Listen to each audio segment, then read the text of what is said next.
Office Jonga National Institute of Educational Planning and Administration kakot online application na kabenta post lower division clerk lane LDC kabadai jonga direct recruitment basis kelas date ban submit yaki application forms kandai hadu ka khandai tarik ubnai bapra ajar arbsaw Shushu ban apply na kabenta kitiki post late na ka recruitment portal jonga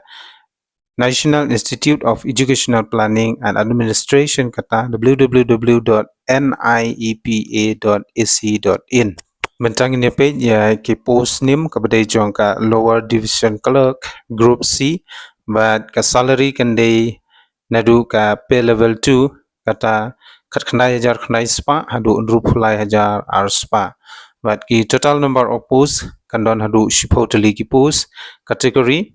Nakumtaki unreserved, South League Post, OBC Light League Post, SC Art League Post, EWS candidate kawe ke post, but ka essential qualifications kiri kipan ya kibala pendep ya ka class 12, but pideiru bandon ya ka computer certificate kata ha ka skill test jong ka English typing kadai 35 word per minute ha ka Hindi 30 words per minute.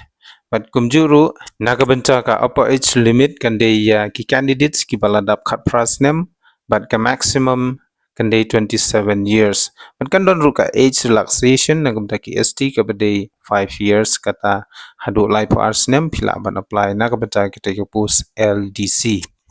Methods of recruitments kandon ka written test but ka skill test nagabenta banjit ya kita ki applicants hapo ka LDC. But nagabenta ka application fees pande nagabenta jungi ki SD kandai tang sanspa tangka kawe ka application forms. Titangumta hi nagabenta kani ka employment news kabamta kasi karmen ba pila yo jingtip but lada pikwa ban apply nagabenta kita ki post late nagate ka official website ka bangala ka deu hanang